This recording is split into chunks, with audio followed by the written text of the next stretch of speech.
Hello, welcome to Chapter 16, The Conquest of the Far West. Okay, just as a framework for you, just because there's a lot of stuff going on at this time. So, if we start with the Civil War is 1861 to 1865. Reconstruction then is roughly 1865 to 1877. Westward expansion, sorry, that should go up there. I'm just not very good at making these. Really, if you remember, the Oregon Trail going out to California is 1840s, and the frontier, quote unquote, is officially closed in 1890. Okay. Gilded Age, roughly from the end of the Civil War to 1900, and actually probably 1901 with Teddy Roosevelt becoming president, and then imperialism in World War One, again, end of Civil War up to 1921. World War One is done with, and Harding is elected. Okay, so all this is happening at the same time, which means there's a lot to deal with if you're a president or a politician. Okay, here's the highlights. So the big things going out west. One, it's three major industries. It's mining, ranching, and farming. Okay. The second big idea here is this spells the destruction of Native American tribes. And thirdly, there is no thirdly, so it's just those. Okay, so who is out west? The Western tribes are out there. The Western tribes, it's Plains Indians, a lot of Plains Indians. So those folks are nomadic. They follow the buffalo herds. They have the horses that came over during the Columbian Exchange. And the buffalo is central to their survival. So they use every bit of the buffalo. They use the hides for clothing and for tents. They use the bones for tools. They use the meat, obviously, to eat. And so what troubled them, though, is that they really weren't able to unite. Okay, and what happens later when the Americans are moving west, because they're unable to unite, they're outmanned and outgunned. Shout out to Hamilton there. And they're also susceptible to diseases still. Okay, so there's Hispanic New Mexico, and what happens? So you have the Spanish a long time ago had come in and subjugated in many ways the local tribes. Same thing's happening now that most of that territory is American territory. You have Anglo-Americans coming in from the east out west and displacing the Spanish. Okay, so you have Indian Rebellion and resistance to that. Hispanics resist, but really the writing's kind of on the wall for the Hispanics. Okay, so mission society goes down. Again, Hispanics are being displaced. So as more Americans are moving out there, they are taking control. Okay, for the Chinese originally come over here.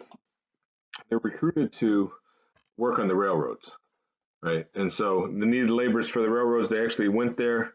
Burlingame Treaty made it easier for Chinese to migrate here, work on the railroads. After the railroad, the Transcontinental Railroad in particular, was completed, they moved back towards California, formed Chinatowns like in San Francisco, and they became a source of cheap labor. That probably should just be one line: cheap labor, and much to the anger of local whites. You get these Chinatowns, and the Chinatowns they're more for self-protection than anything, okay? Because they're discriminated against, so you band together, but because you band together, and it's mostly males in the Chinatown, okay? And when you get a bunch of guys together, there's drinking, there's gambling, there's prostitution, some drug use, and so you get these stereotypes that develop on top of their obvious difference in appearance. Okay, this is a picture of the railroads. You can't see it; it's fuzzy. When they completed the Transcontinental Railroad, the Chinese laborers were building it from the west, Irish were building it from the east, and when they took the picture, all the Chinese were omitted. So what can you do? You can recreate the picture, and I think I'm in here somewhere. Actually, this is at a convention in 2002. Went out there, and the most Chinese probably since when they completed the railroads. Okay, so you get anti-Chinese sentiments, okay? And so why would you get them? It's the same. If you remember the nativist party, the Know Nothings, it's usually the same reasons, right? They resent them competing for jobs, the work for lower wages. Then that often then turns into like cultural differences, pointing out the cultural differences and the racial differences. And then what you get is the formation of these anti-coolie clubs, okay, that push for to exclude the Chinese laborers, okay. And the Chinese fight back and they write, and that they've been here, but essentially it will not work. And this is one of the leaders, the Working Men's Party of California. You get this kind of, let's call it what it is. It's kind of racist political cartoon, and it's this idea. And why is it racist? It's under this the idea that the Chinese cannot assimilate. So no matter what they do or how much they adopt the culture of America, that there's no way they can assimilate. There's always this foreignness about them. Okay, and sorry, I forgot to mention in the last slide that will lead to uh, the Chinese being the first group banned from this country, 1882 Chinese Exclusion Act. Okay, migration from the east. They need people to settle there. So how do you encourage people to settle? The government actually during the Civil War, because the South is out of the way now, they passed the Homestead Act, which will sell you 160 acres for $250 an acre, which is cheap. You have to live on there for 5 years. Okay. Timber and Culture Act is a way to encourage people to settle on less desirable land. You have to plant trees. There's a Desert Land Act as well that's not as hospitable. You can buy that 640 acres for $1.25. So the changing Western economy. So what happens in the West? It is mostly males, limited social mobility. Okay, so you can't really make your way up. Um, and on top of that, it's racially stratified working class.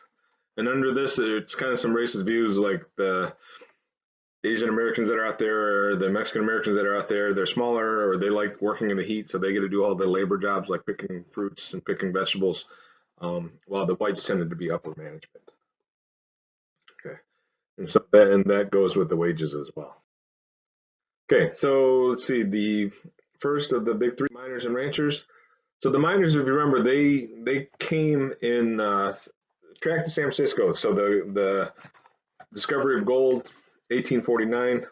The life cycle of mining boom. So what happens is there's a discovery, there's a strike, people come in, they will get everything they can out of it, like this guy, and then they'll leave. Okay, so typically most mining towns go boom and bust.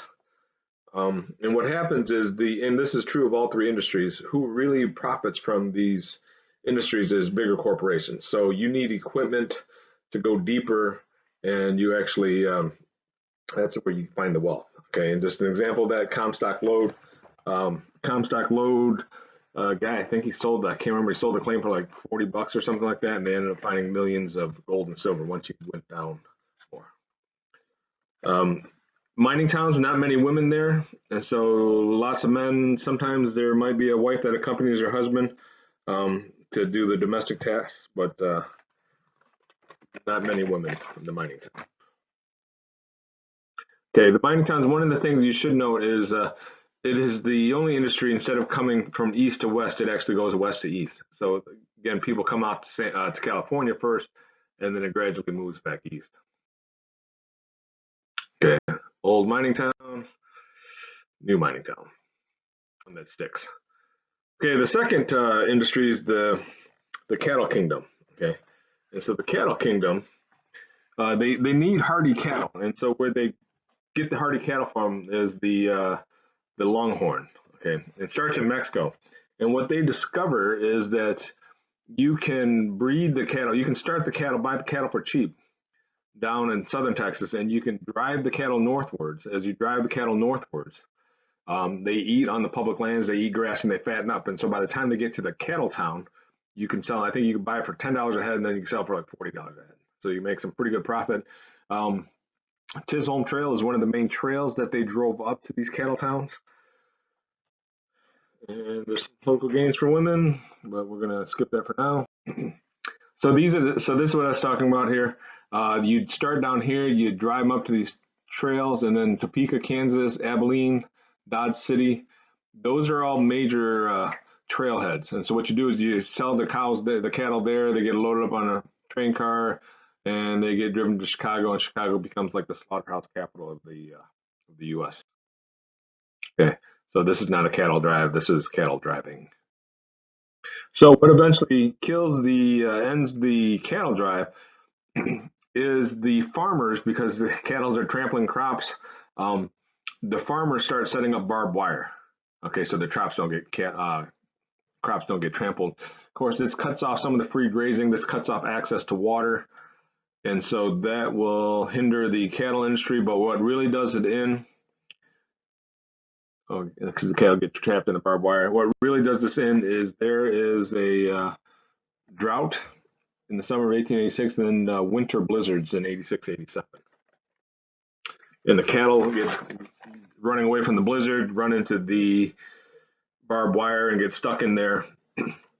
And essentially, that's the end of the free range cattle industry. And what happens? There's still money to be made. So what happens is you get investors buying large swaths of land, and they will raise the cattle that way. Okay, so what we get from the cattle industry is this idea of the cowboy culture, the romance of the West here. And so the myths of the cowboys, that they were like free ranging, nature loving, decent, courageous, okay, semi educated. And we get those ideas from the books and the magazines and theater shows and stuff like that. The realities of cowboy life, it was low pay, boring, few opportunities, and as opposed to, I think, probably most movies, the cowboys tend to be white. There's actually a lot of Hispanic and some black cowboys as well. Where do we get these ideas from? Part of it is the this romantic image that gets passed along in those shows and those books. If you remember back to the idea of way back, Hudson River paintings, this idea of nature, and it's this romantic view that the West is natural. Okay, you can escape the humdrum of the city and the bustle of the city, and you can go out to nature. Who helps really promote this is Frederick Remington. He has a lot of famous sculptures. And so if you Google his name, you can see some of his sculptures. And so the cowboy is a natural aristocrat. So you get kind of this image of man versus nature. It's funny. I think this is actually a staged picture. They had a guy out there, but that's the that's the image they want. Man alone with nature, uncorrupted, just him and his fields. Okay, we also get this from Buffalo Bill's Wild West show. Again, here are the civilized folks, and here are the uncivilized folks that Indians being defeated. Okay, we also get this from Frederick Jackson Turner. This is an important theory, so make sure you understand this. So Frederick Jackson Turner, his frontier thesis says America and the American character has been shaped by the challenge of the frontier. So in the past, um, because Americans are always moving west, we have become democratic, individualistic, hardworking, problem solvers. There's nobody out there to help you on the frontier. It's just you, and so you have to develop those traits. And so that's Turner's frontier thesis, that the American character has been shaped by the challenge of the frontier. And so what happens, unfortunately, though, is the frontier closes in 1890. Okay, so what does that mean for Americans and America? Da, da, da, da. We'll talk about that in the discussion.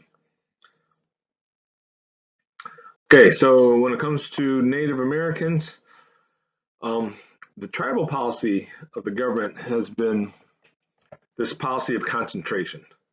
Okay, this concentration policy, in order to move west and sign treaties, they have to get the nomadic tribes to settle down and agree to territory, agree to boundaries, and then that's the concentration policy. Once they agree to territory, now they can go and sign treaties with individual tribes.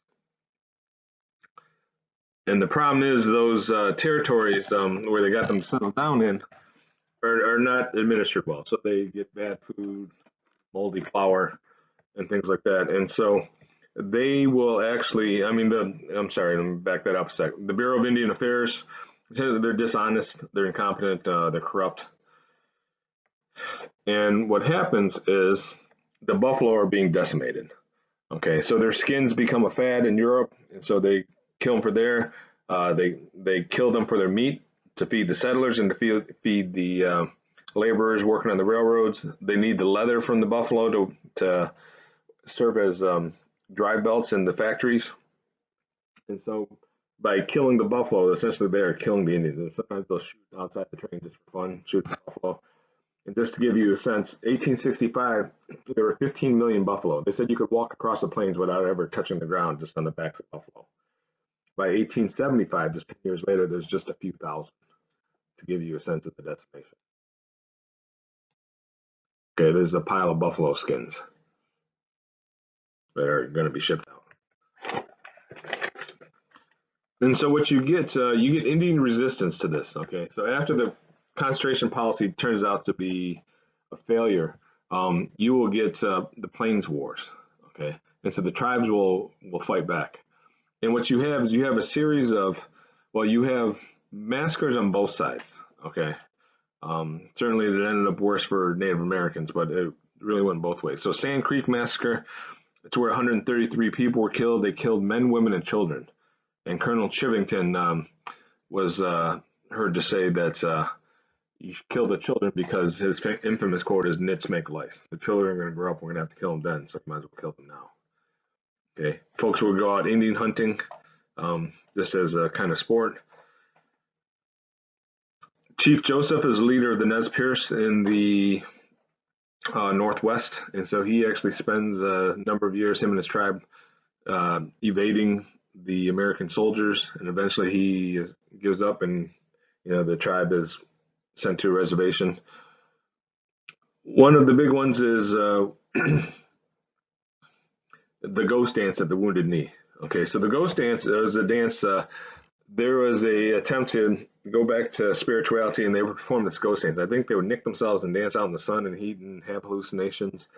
And there's this vision that the buffalo would return to the earth, the white man would disappear. And what happens at Wounded Knee is they see this, and the American soldiers panic and they start shooting. Okay, and there's hundreds killed at Wounded Knee. So Sand Creek is one of the big ones. Wounded Knee is another big one. 1890. Little Bighorn is where Colonel Custer thought he would attack some Sioux Indians. He turned right into them and found himself outnumbered. There's 2,000 warriors there, and him and all of his men were killed. So that's one example of Americans being wiped out by the Native Americans. Okay, so you can see the Nez Perce up here. You can see some of the battles there. Geronimo and the Apache are down here. Sand Creek Massacre is right there. But it gives you a sense of the different battles ranging across the western half of the country. Okay, so at the end, they sought to assimilate the Native Americans, right? And so the Dawes Act, what did was it created individual plots of land. So they're trying to change the nature of Native Americans. So there's no more tribal land, there's individual plots of land. And they said, okay, how do you preserve that for Native Americans? They said you cannot sell that land for 25 years. And so what happens, they just got tricked into long-term leases, which essentially had the same effect. They would send their kids to boarding schools. So the Carlisle Indian School, for example, in Pennsylvania is one of the more prominent examples. How do you help somebody assimilate or make somebody assimilate? Cut their hair, change their clothing, change their name, teach them Christianity, tell them to forget their tribal ways, and that's how they force assimilation upon those children. Okay, lastly then we have the farmers. So the farmers, again, if you remember, are encouraged to come out there through the Homestead Act. Life on the farms is tough. Or on the plains is tough. There's not a lot of wood, so sometimes you had to live in a sod house, this grass house here. Sometimes it was dry. What made it easier was the railroads. The railroads could bring out supplies to the farmers. Okay. But again, you have drought. You don't have easy access to water. Sometimes you'd have things like a swarm of locusts that would come in and eat all your crops and eat all your clothes and anything that was outside. And so the farmers often fell on hard times. And actually, because so many were in debt, sometimes you had a reverse migration where they actually moved back east. And even the corporations. So again, corporations ended up taking over mining. Corporations ended up taking over ranching. even the corporations that took over farming had limited success. Picture side house, it's falling apart. Okay, so for the farmers, the consequence of overproduction. And so here's the problem. So they're really operating in a world market now. So they're trying to produce cash crops. Um, the prices go up and down because it's on a global scale. And so even the corporations, again, weren't very successful. In addition to that, the farmers themselves, I mean, it's a lonely existence out there. You don't really have neighbors. Um, your status declines. So it was where the cowboy had this rugged image and the miner had this romantic image, like you're going to strike it rich. The farmers, just losers. Again, you have this reverse migration where they move from the farm back to the cities. And what happens with their grievances, because they don't understand the whole idea. This is late 1800s, so economics not even around yet. They don't understand the market forces, global market forces. So what do they complain about? The stuff they do know. They know the railroads are charging higher rates. They know they need easier access to money. They know the interest is high. Okay, they think there's conspiratorial pricing, and those farmer grievances will actually drive the politics of the late 1800s because that's what they know. They don't understand global market supply, but they do understand the railroads are charging me a lot. Okay. And lastly, again, the agrarian malaise. It's a lonely life. Okay, so farmers end up leaving. So thank you for joining today's lecture. Hopefully you enjoyed it. Don't forget to buy the merch, and we will see you next time.